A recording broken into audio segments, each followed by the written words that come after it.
Everyone, welcome channel learn with ease. आज हम सॉल्व करेंगे अकाउंटिंग रेशियोज चैप्टर से question number 76, 77 and 78। Chapter 4 TS Grewal की बुक से class 12 accounts. Online classes, online tuitions के लिए आप मुझे स्क्रीन पर दिए गए नंबर पर व्हाट्सएप कर सकते हो अपना नाम और क्लास। और आप अगर सॉल्यूशन ढूंढ रहे हो टीएस ग्रेवाल और डी के गोयल न्यू एडिशन बुक के, तो चैनल के होम टैब पर क्लिक करो। आपको सभी सॉल्यूशंस अपलोडेड मिलेंगे। पोस्ट सेक्शन में एमसीक्यूज मिलेंगे क्विज के फॉर्मेट में और एमसीक्यूज के सॉल्यूशन है शॉर्ट्स में। साथ ही अब आप इस सॉल्यूशन को इंग्लिश और हिंदी दोनों ही लैंग्वेज में देख सकते हो। उसके लिए आपको बस ये सेटिंग का बटन प्रेस करना है और यहाँ पर ऑडियो ट्रैक की ऑप्शन से इंग्लिश में सुनना चाहते हो तो इंग्लिश लैंग्वेज को सिलेक्ट करो और हिंदी में सुनना चाहते हो तो हिंदी लैंग्वेज को सिलेक्ट करो। बहुत कुछ है चैनल पर, विजिट द चैनल। अच्छा लगे तो शेयर और सब्सक्राइब जरूर करना। क्वेश्चन नंबर 76 में आपको debt to capital employed ratio calculate करनी है। डाटा आपको दिया है। तो debt to capital employed ratio के लिए आपको चाहिए लॉन्ग टर्म डेट, जिसमें long term borrowings plus long term provision होता है। अब हमारे पास यहाँ पर 9% लोन फ्रॉम आईडीबीआई बैंक है। यही आपका लॉन्ग टर्म बोरोइंग्स में आएगा, 30 लाख रुपीज। इसके बाद कैपिटल एम्प्लॉयड, जिसमें हम शेयर होल्डर्स फंड और लॉन्ग टर्म डेट इन दोनों को टोटल करते हैं।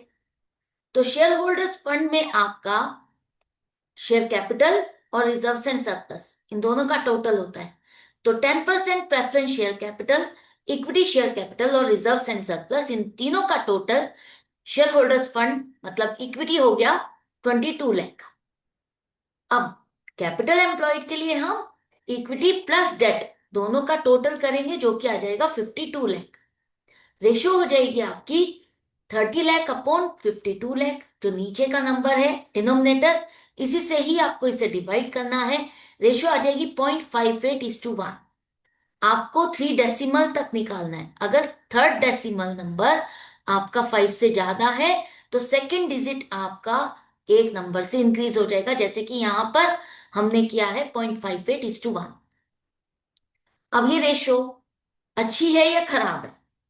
ये रेशो हम अच्छी नहीं कह सकते, क्योंकि यहां पर इस ऑर्गेनाइजेशन में जो ओनर का पैसा है वो कम लगा हुआ है और बाहर की बोरोइंग्स ज्यादा है। 58% बाहर की बोरोइंग्स है, 42% ओनर का पैसा इस ऑर्गेनाइजेशन में लगा हुआ है। तो जब बिजनेस बाहर की बोरोइंग्स पे ज्यादा डिपेंड करता है तो वो बिजनेस लॉन्ग टर्म बेसिस पर सरवाइव नहीं कर पाता। इसके बाद क्वेश्चन नंबर 77 में भी आपको debt to capital employed ratio calculate करनी है।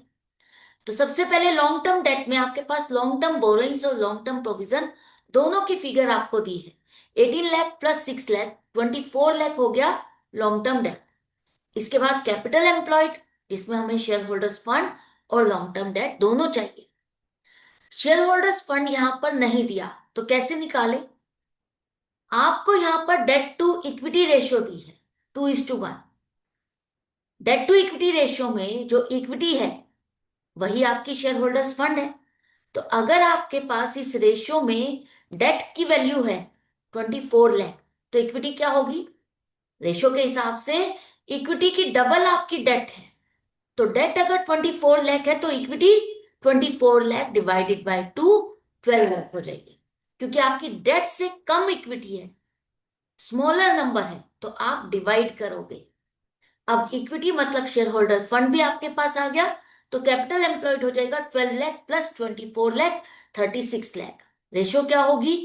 24 लाख अपॉन 36 लाख, 0.67:1। अब यहां पर भी लॉन्ग टर्म डेट ज्यादा है और ओनर का पैसा कम। जितना भी पैसा इस ऑर्गेनाइजेशन में लगा हुआ है उसमें ज्यादातर बाहर की बोरोइंग्स है।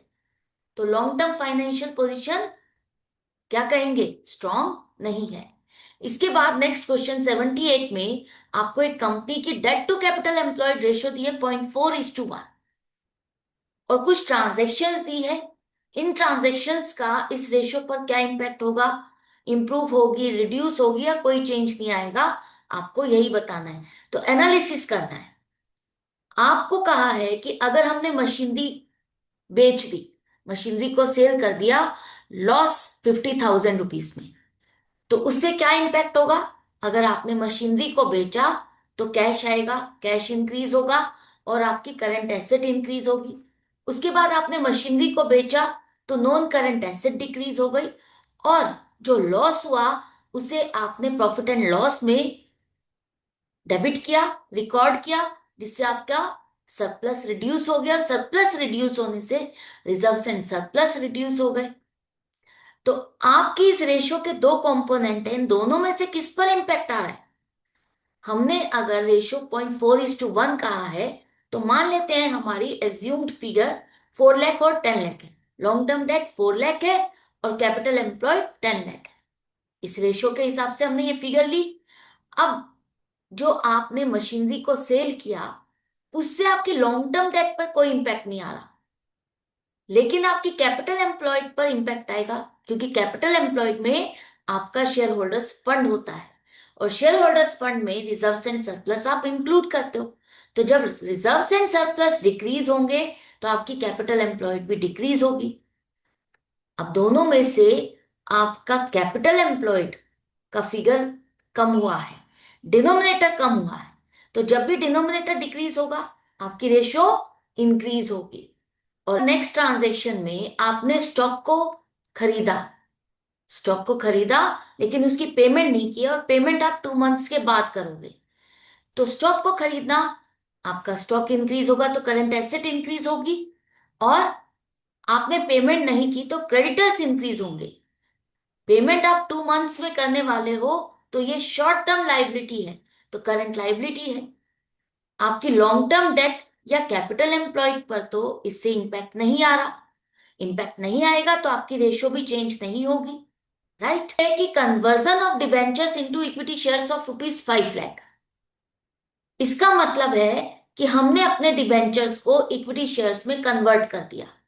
जितने भी डिबेंचर होल्डर्स थे, डिबेंचर होल्डर्स जो कि आपकी लॉन्ग टर्म बोरोइंग्स है, वो अब आपकी इक्विटी शेयर कैपिटल में कन्वर्ट हो गई। वो लाइबिलिटी आपकी इक्विटी में कन्वर्ट हो गई। तो क्या हुआ? शेयर कैपिटल इंक्रीज हो गई और लॉन्ग टर्म बोरोइंग डिक्रीज हो गई।